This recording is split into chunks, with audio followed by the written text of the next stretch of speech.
The management of BLS International Services, Shikhar Aggarwal, the joint MD, joining in on the show right now. Shikhar, hi, afternoon. Good to have you on ET now. What explains this sharp hit on EBITDA? What do you mean? The EBITDA actually has gone up. If you see, our EBITDA this quarter is the highest ever. It's at 86.7 crores. And we've done a profit after tax of 82 crores. And if you see the EBITDA margins, EBITDA has grown 52% compared to similar quarter last year. And PAT has grown 60% compared to similar quarter last year, which is the highest ever growth in EBITDA and margins of the company. As per our consolidated year-on-year numbers, it seems like it was a downtick of 44.5%. So I stand corrected there. Yes, no. This is just to correct you. Maybe you are taking the half year. Half year, we have done 152 crores of PAT. Our EBITDA is 166 crores, which was 88 crores last year. In the H1 last year. So we have grown more than 100% on that front also. So there is a growth of. I think the numbers are maybe a little bit wrong from your side. But let's take a look at what you are suggesting in terms of the margin profile then. Shikhar, what's the number of margin this time versus last year? And overall, how the trajectory is expected to move? Correct. So this quarter, as we've done an EBITDA of 86.7 crores, margins that we were doing last year at the same quarter, we did 56 crores. The margins were around 15 to 16%. Already, we have surpassed the EBITDA margins of 20%. This year, the margins are upwards of 20. And I think this is the highest ever margin percentage also that we've achieved within the company. And we expect to maintain similar levels of 20% of margins. And whatever revenues that we've achieved in the first two quarters, first half year, we are expecting to maintain that momentum going forward. Let's talk about volumes now, because that's something that people thought will be impacted by the geopolitical tensions that we are seeing, whether it's with Canada or whether it's with respect to the war, etc. Could you talk to us about how the volumes have panned out in the quarter gone by, and how is it looking for the December quarter now?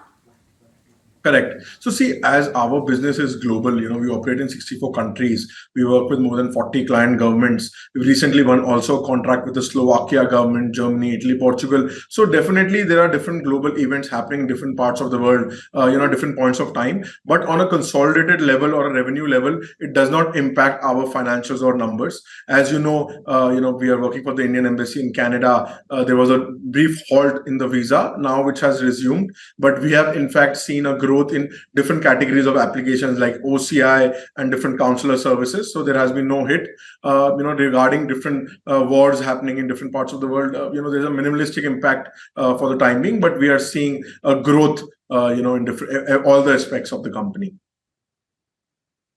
Okay, Shikhar, also wanted to get a sense from you. Recently, we've kind of got reports from whether it's Sri Lanka or Thailand that they are, doing away with the visa, requirements and all of that. Is that an emerging trend, and is that something that could impact the volumes?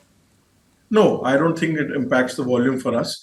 All the Schengen governments that we work for currently, numbers have been growing. More countries are reducing visa requirements. We are winning more contracts. And not only that, we are also going to consular services. So maybe governments might be doing, if you see Thailand has also done this, I think briefly for a few months after COVID, to boost their tourism. And maybe they have done it now again, and maybe it is going to come back. But, for us, it does not have any impact on our financials or numbers.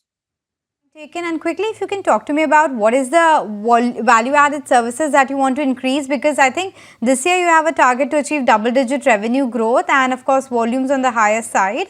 And also, what about acquisitions, because you're sitting on a decent amount of cash volumes as well? Correct. So see, as you see, the volume that we were doing in 2019, pre-COVID volume, we still are not 100% back to that level. In the first two quarters, I think we probably would be doing 80% of that volume. Certain countries, still volume have not come back fully. So as the volumes increase, revenue and profitability will further increase. Our revenue per application has definitely increased. We have gotten some increases in service charges. The Spanish global contract that we won was at a higher service charge than last time. there has been certain increase in different categories of services that we are offering to the applicants. So definitely revenue per application has increased, in the industry as a whole, because of which we have seen an increase in EBITDA margins and also revenue of the company.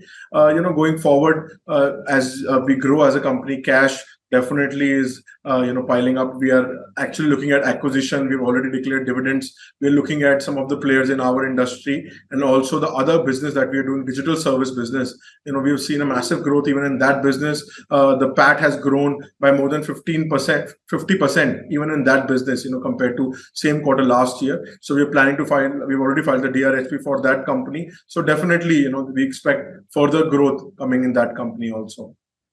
Before I let you go, word on that IPO of your subsidiary that you were planning. What's the timeline? So BLS Services, in which we have done a revenue of around 85.6 crores in this quarters, and a PAT of 13.3 crores, has seen a massive growth of 50% compared to similar quarter last year. We've already filed the DRHP. Now depending on the approval, we plan to list the company within this year. Post the listing, this is a listing for getting money into the company, so it will be preferential share allotment. So when the money comes, that money is planned to be utilized in acquisition in that industry, and also for the new contracts that we are eyeing up for winning in different geographies of India. Right. Okay. Great to have you on the show. Thank you so much for taking the time out and joining us today. That's the take coming in from the management of BLS International and how their quarter went by.